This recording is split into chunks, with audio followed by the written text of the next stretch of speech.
Hello, friendos. Welcome back to another exciting edition of Frosty Talks. I know I haven't done one of these in a while, but I just wanted to wait, and because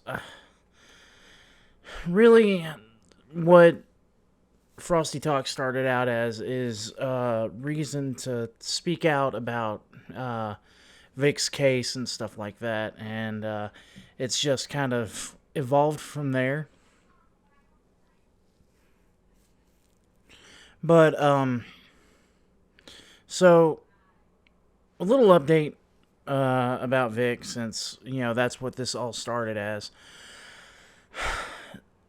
The judge has completely thrown out the case with prejudice, so they can't really ask for uh, uh, oh, a motion to reconsider. They can't ask for a motion to reconsider. So while that's disappointing because there's been enough evidence shown for at least tortious interference, at least defamation. Because here's the thing, guys. If you say somebody's been a well documented this, that, or the other, have documents, guys. Like, it's simple as that. You say he's well documented this, that, and the other, show us the documents. You haven't shown us anything. All you've shown us, or all that's been, pushed forward, are narratives. You haven't shown any type of evidence that proves that he's done horrible things. And let me go ahead and go into this. Like, the twins, he kissed them. They didn't say no, number one. They didn't push him away, this, that, and the other. They just told him no. They didn't want to, have sex with him. That's fine. Like, if they don't want to have sex, then he didn't have sex with them. He just kissed them. They didn't tell him no. They didn't push him away. Well, they said they pushed him away, but I don't think... Did they? I don't know. Go check Hirohei's video out. And Rikeda and Yellow Flash and Rikeda, Hirohei, Yellow Flash, and Tug. They'll have far more information. They'll go in depth into it. I just don't want to go in depth to it. I just want to just put stuff out there. I don't want to break it down and say, oh, this is what's wrong with that. That's what's wrong with this, and this, that, and the other. So they have these narratives that they're pushing, and including Monica Rials, which she named Stan Dolan in it. And when Stan Dolan came forward, he said, nah, fam, that didn't happen. So that is slander right there. Like, her saying that is what happened is slander, and it's lying under oath. Especially if, the guy said, hey, I don't remember this ever happening, and if I did, I'd remember, because I wouldn't invite the guy back. I wouldn't invite him back, and I wouldn't, bring her into it, or have him and her together. That's telling right there. Like, none of it happened, according to Stan Dolan. Now, we don't have any video evidence of this happening or not happening. We don't have this, that, and the other. But if you're going to accuse somebody of doing something, you have to have evidence. And because it's innocent until proven guilty, not guilty until proven innocent. If you don't have anything to prove, you don't have anything to prove. Like, if you're innocent of a crime, you can't prove that you're innocent of that crime because that crime never happened. You know what I'm saying? Like, this isn't how any of this works. And the reason why I'm so angry and so just so livid right now is because this is the third time I've seen something like this fucking happen, and it pisses me off. So I'm going to tell you a story about something that happened pretty close to me. I'm going to see if I can't find a story that explains everything that happened, but and kind of put it up here for you, and maybe I'll even just stop the video and just let my audio speak for it. But what I'm trying to say is that I don't believe in the justice system anymore. I don't believe in it because of two things. Number one, good men go to jail all the time. Good men, good women go to jail all the time for things that they didn't even do. Like, I can name off the ones that just the sexual assault cases that have happened, like Mattress Girl. Or, well, I don't think he did any time, so maybe not Mattress Girl, but the Central Park 5, or yeah, I think it's Central Park 5. Those guys went to jail for a while. 10 years, I think. Maybe more. And they were falsely accused. They were falsely accused.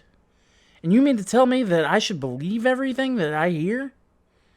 No. We shouldn't. We should take it with a grain of salt. Is what we should be doing. You know, we shouldn't be going, oh yeah, she's definitely not lying. Because guess what? It happened all the time.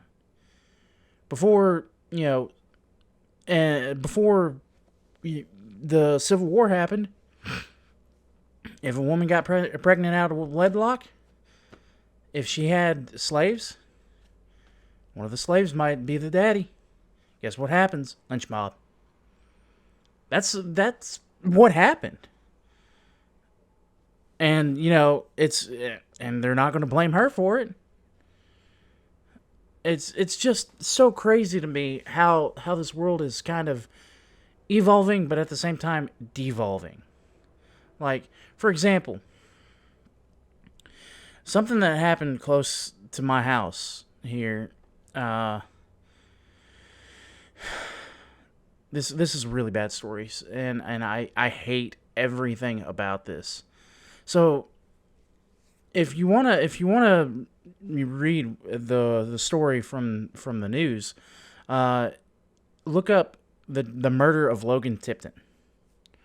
All right, so basically what happens is this man from Ohio drives down into Kentucky, into my city, and murders a little boy. He murders the little boy while assaulting his sister, and I believe his dad came in and had an altercation with him. And the kid was stabbed through the head, right? So the kid dies, and it's devastating. Small town, tightly knit community, and I'm just sitting here going, what the fuck just happened, right? And knowing that it's so close, I was like, that could have been my house. That could have been my neighbor's house. And then I realized I am fucking lucky that that we have a dog that will bark. And if she barks at a very bad time, like maybe after 10 o'clock is a bad time, unless I'm expecting you. So, if she barks after 10 o'clock, I'm locked and loaded, and I'm checking the door. Like, you don't come to my house after 10 o'clock, and I'm not gonna have, I'm not gonna have that a gun in my hand. So that's something that I was thinking about. Like, this happened, and there was big hullabaloo about it all. So it gets to trial, and the guy gets off. He gets found not guilty of murder for reasons of insanity. Like, all right, maybe that's plausible because the dude was a little weird and was acting a little funny and this, that, and the other. He didn't really feel competent to stand trial. But he was found guilty for the assault with a deadly weapon of the other children and the father.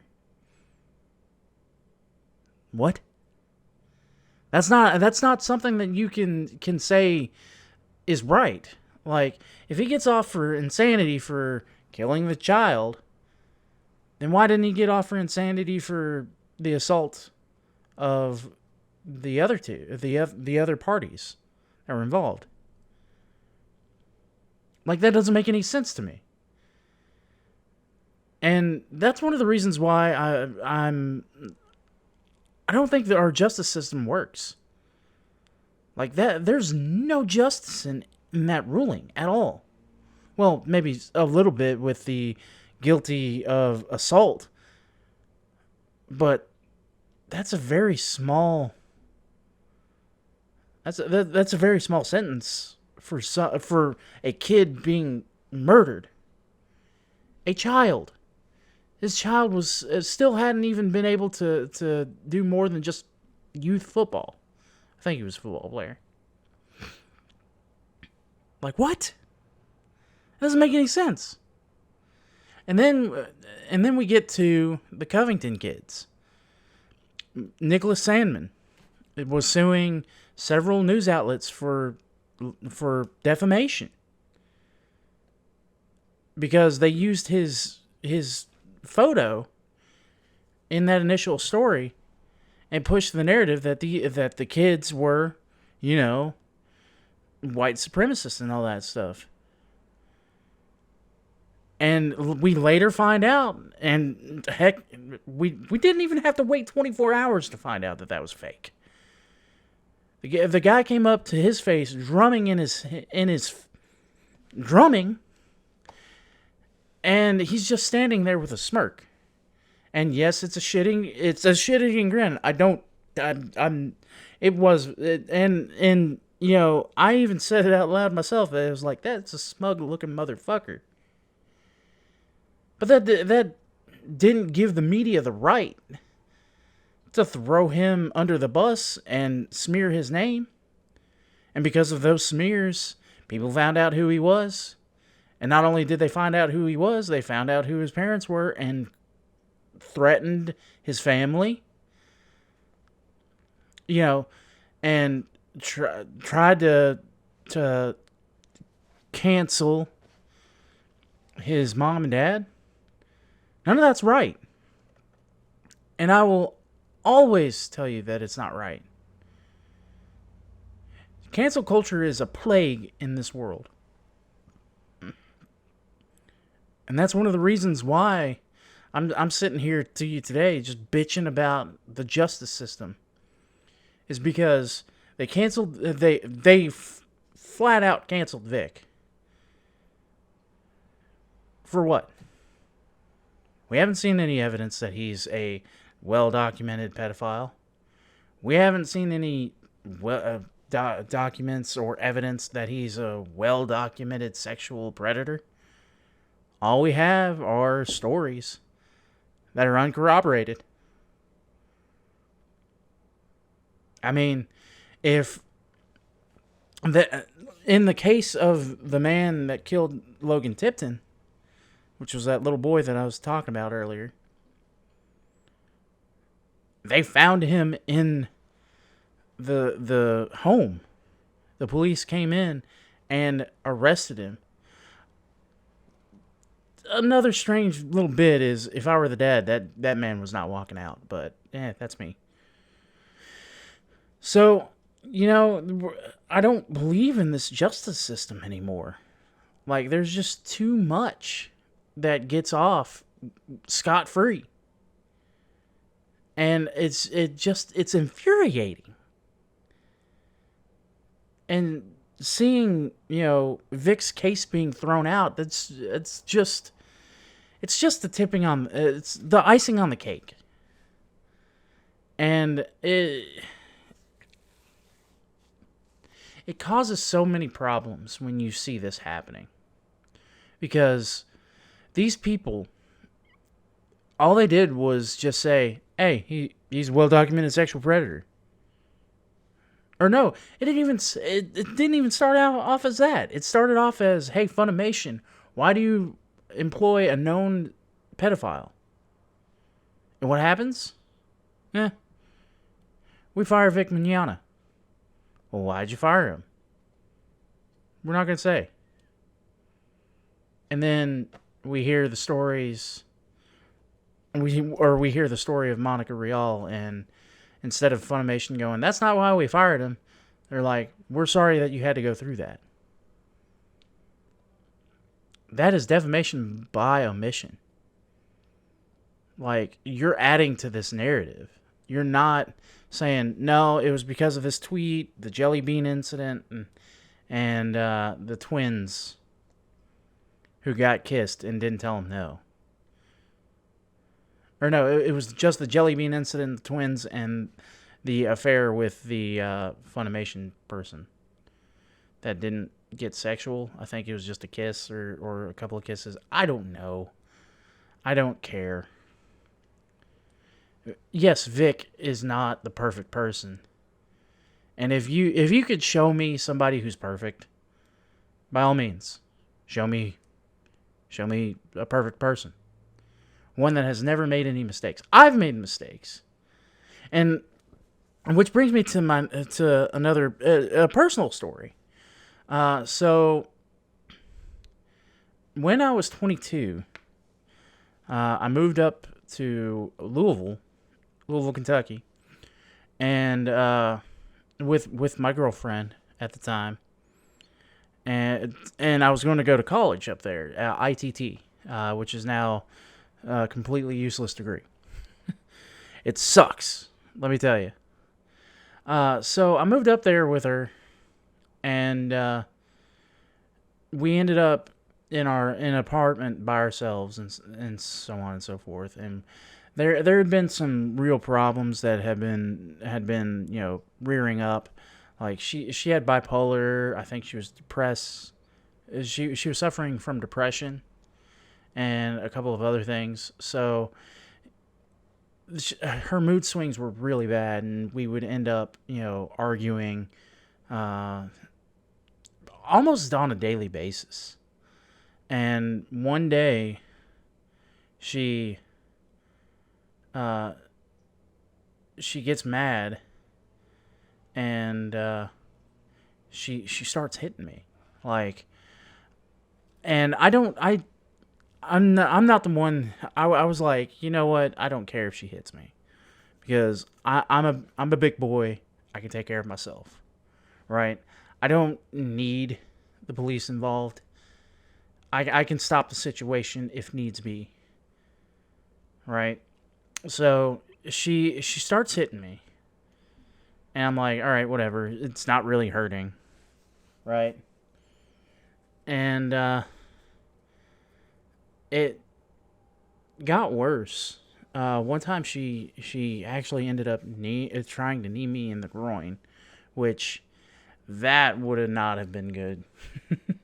That would not have felt good at all.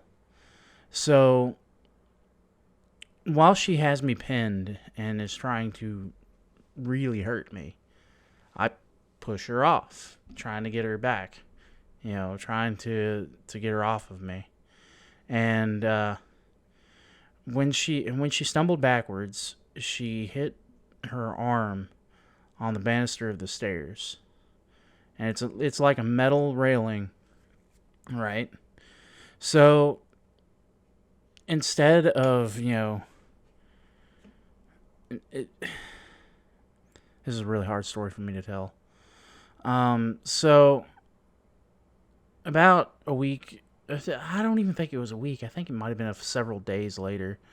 I get a call from, her mother shows up and is like, "Did you hit my daughter?" I was like, "Excuse me? Did you hit my daughter?" "No, I didn't hit your daughter. I love your daughter. I wouldn't harm her." And of course, and she was actually very understanding. She was like, I understand my daughter, and I've seen you and her together, and I've seen you around her, so I don't believe that you would do that. And thank God she did. But she also called a couple of our friends, because, small town community. We knew a whole lot of the same people. And so she called a couple of our friends and told them that I was hitting her. And I lost a couple. I lost quite a few friends during that time. And so I guess that story is one of the biggest reasons why I am a big proponent of having evidence, and because I've been through the accusations, the false accusations of domestic abuse and stuff like that. And it's the same tactics that I'm seeing now. Like they're instead of going to the police about it and settling it through the eyes of the law, they automatically go through the public channels, trying to get people rallied on their side. And it just there's a certain desperation that happens after that. Like, you feel like you're all alone, and you feel like nobody can help you, because there's a stigma with domestic abuse and sexual assault and this, that, and the other, that nobody wants to defend you, right? Because those are things that are they're very heinous crimes in our eyes, especially in society's eyes. Like, because no matter how much women gain in the workforce and society and this, that, and the other, the fact of science is that you are still, and I don't want anybody to take this the wrong way, you are still weaker than a man.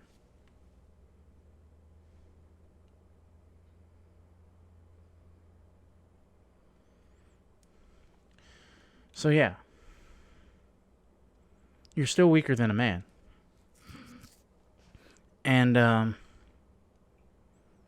you know, as a weaker person, you have to hold the stronger people to a higher standard, to not use their strength against the weak. And that's where we are as a society, as a society.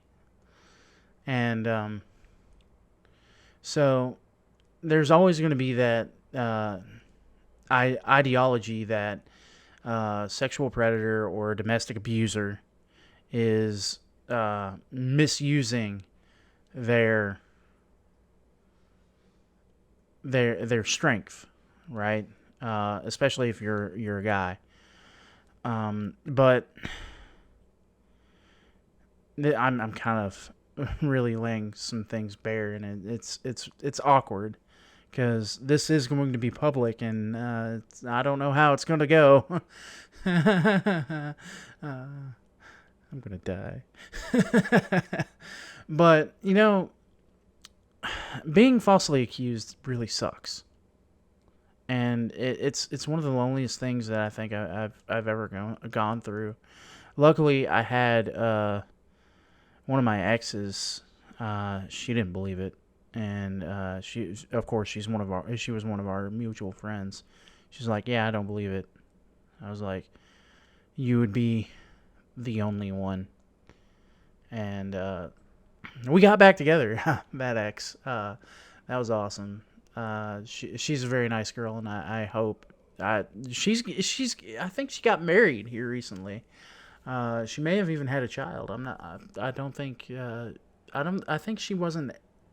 She thought she wasn't able to have a child, so that's good for her, and I'm so happy for her. So I'm glad she found a guy better than me. I'm an asshole with good intentions. That's what I always tell them. That's what I tell every girlfriend. I'm like, don't call me a nice guy. I'm just an asshole with good intentions. I love that. It's always been one of my favorite sayings. So yeah. But since I'm wearing an army shirt today, represent my peeps. I'll tell you another story. I told you all about playing with a turtle. So I think today's story is going to be. I think I told you the turtle story and the turtle whisperer story. So I think today's story is going to be the fun one.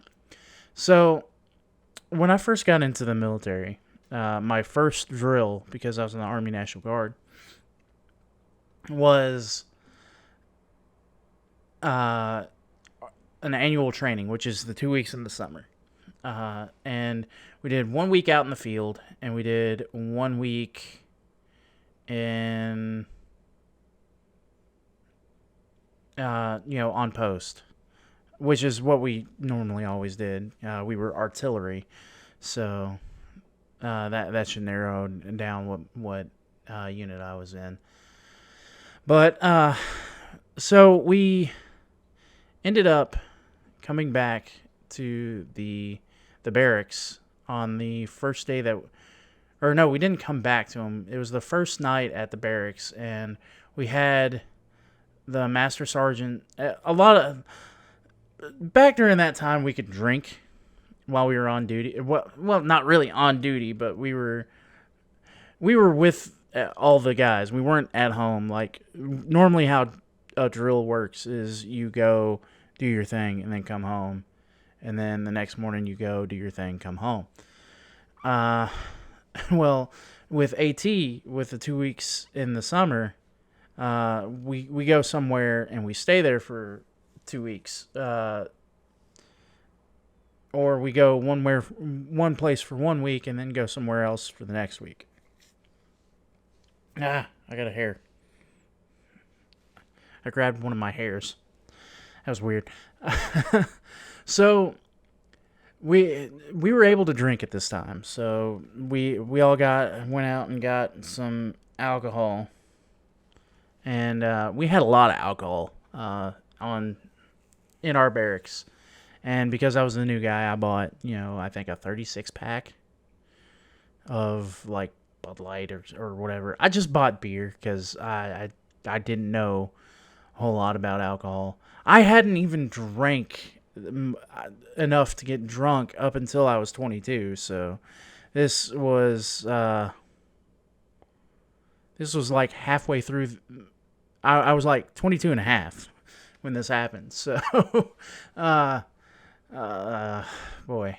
So we all got drunk and had a good time. And then the next morning, we were told that the next morning we were told we were no longer able to drink outside of the barracks. So we had to go into the barracks and drink if we were going to, right?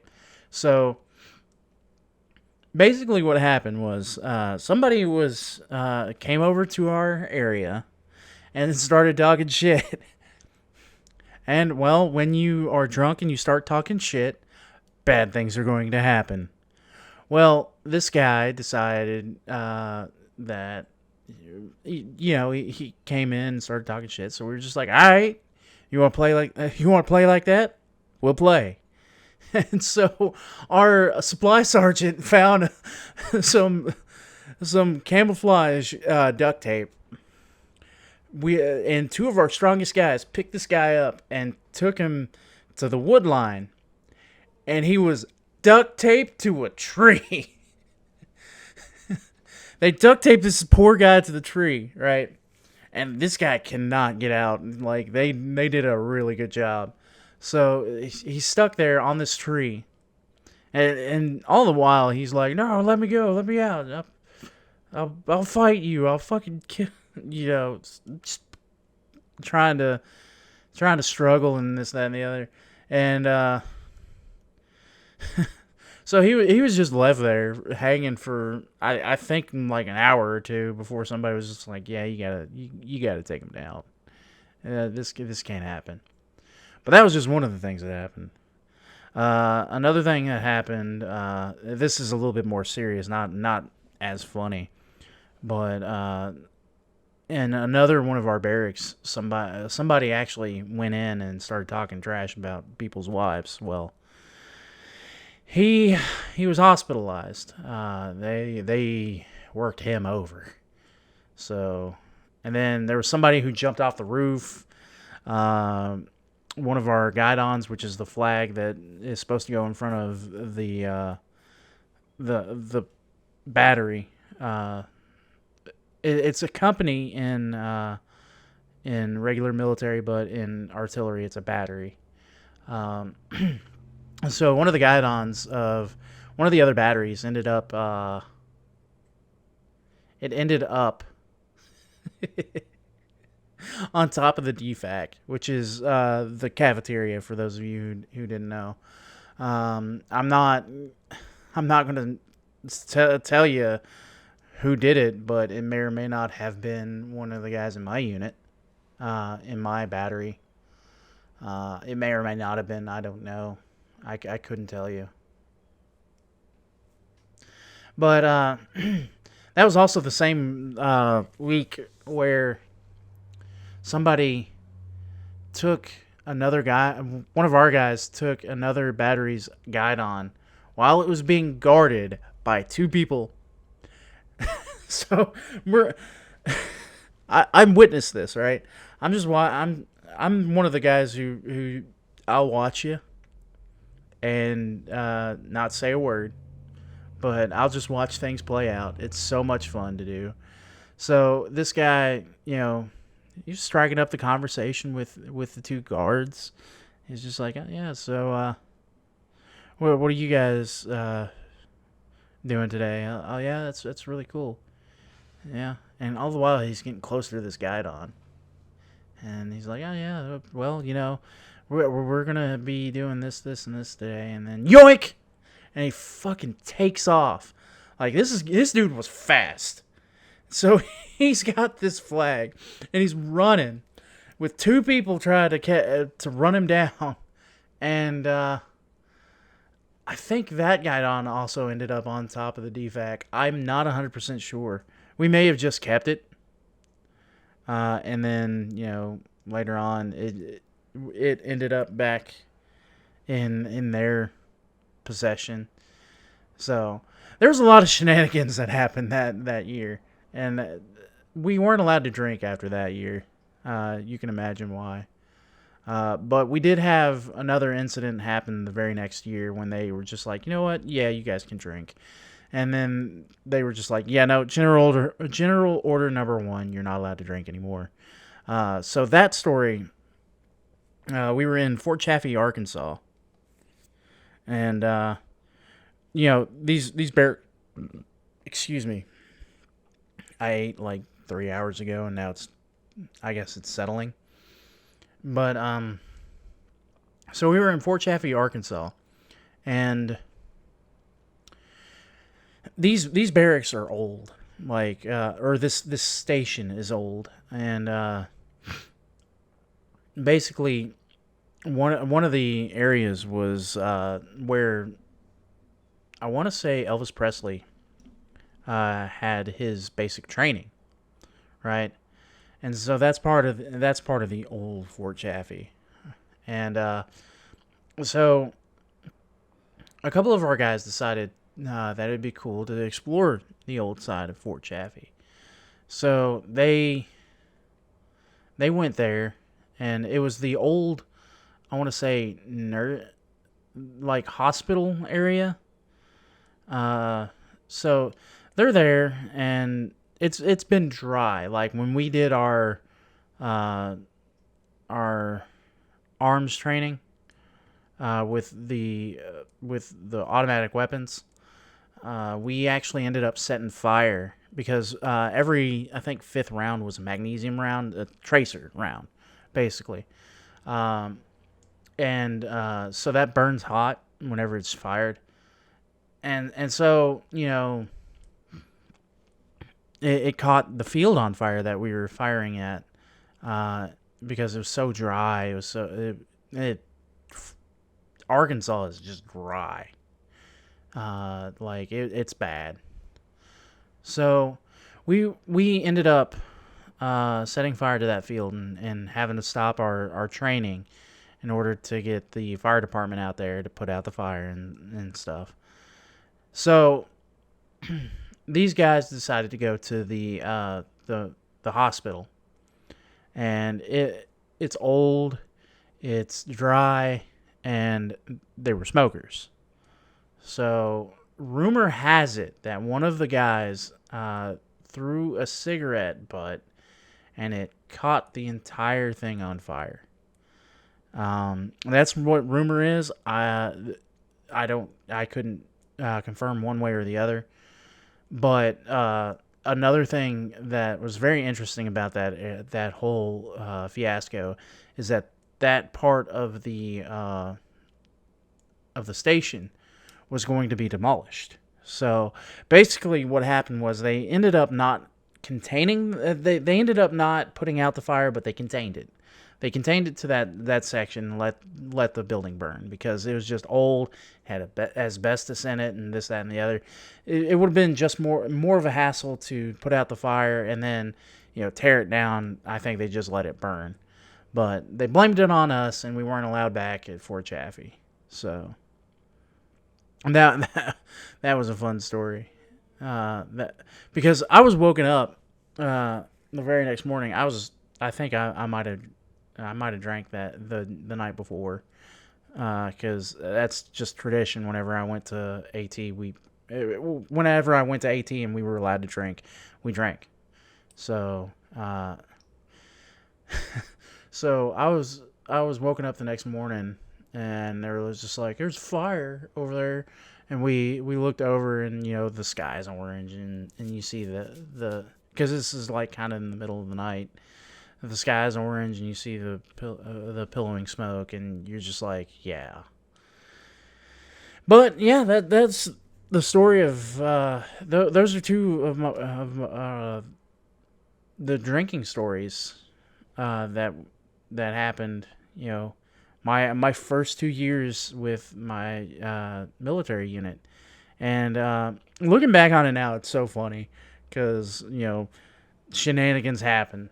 Shenanigans always happen when there's alcohol involved, especially in the military. Uh, like people jumping off roofs, being duct taped to trees, beaten up, guidons go missing, and of course, burning down part of a station. But that's all I wanted to talk about today. Like, I just wanted to kind of get some of my frustrations out with the justice system, because it's just one of those things where I've noticed it over the years, and it's not just a racial discrimination type thing, but it's just there is no justice in our system. It feels like there's no justice for anybody. Like it's not just tied to one race or another, or one sex or another. There's no justice, period.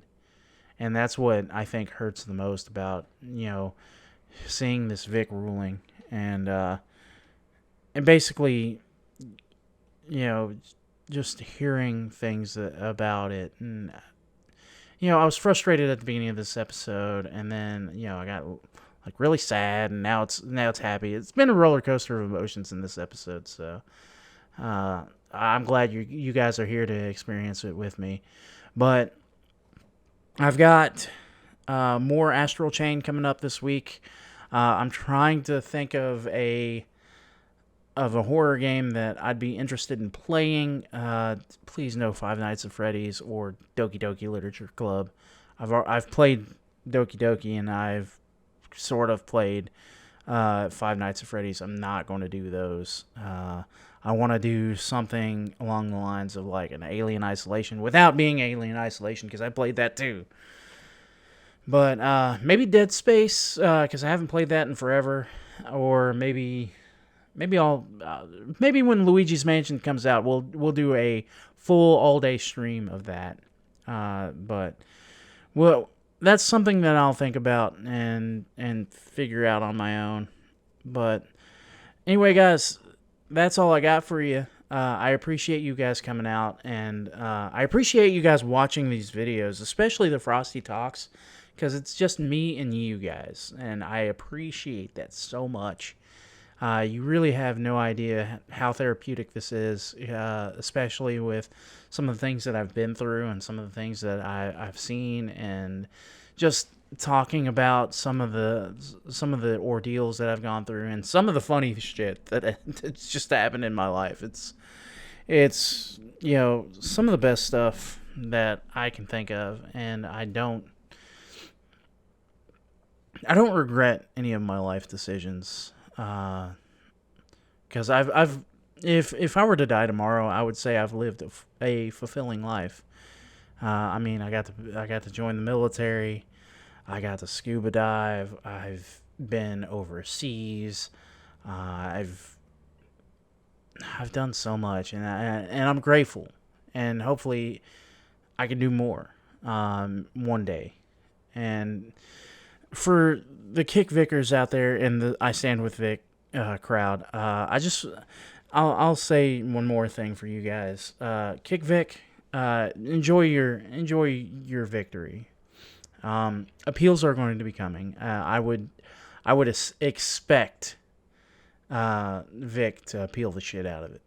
I would, if I were Vic, I would appeal every single decision that judge made, because there was just so much there that just wasn't right. And to the I Stand With Vic guys, we knew this was coming, pretty much. It doesn't take away the pain of seeing what happened, and I understand that. But we pretty much expected this after seeing how the judge ruled on the hearing. It was very one-sided. So guys, the appeals are coming, and just try to stay positive, because Vic has actually said stuff about like being positive and staying positive, and at the end of the day, it's just we got to do what's right for Vic in the end, or or we run the risk of just being another movement, another washed up movement. And yes, I stand with Vic. I've got an I Stand With Vic shirt, but I'm not gonna wear it. I try to give you guys as unbiased of an opinion as what I've seen, but I'm never going to remove that bias, because I've been through what Vic's been through, and I hope that maybe one day he'll see one of my videos and just be like, yeah, that I understand, and I'm glad that I have somebody that understands what that feels like. But anyway, guys, thanks so much for watching. We're going to have some more Astral Chain this week, and maybe next weekend I can do another Frosty Talks, and maybe I'll talk about Persona 4, because I've been playing through that, and I've got some thoughts.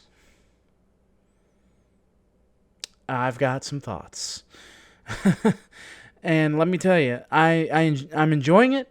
But it's not Persona 5, which I'm just going to tell you right now, Persona 5 is a superior game. And I'm not saying that because that's my first Persona game. I'm saying that because, number one, everything feels streamlined. It never really feels like I'm looking at something that's going to age horribly. it doesn't look like, it's high definition, so I'm not seeing like this blur whenever I'm moving around, and that is kind of jarring when going back and playing a standard definition game. But anyway, guys, thanks so much for watching, and don't forget to stay frosty.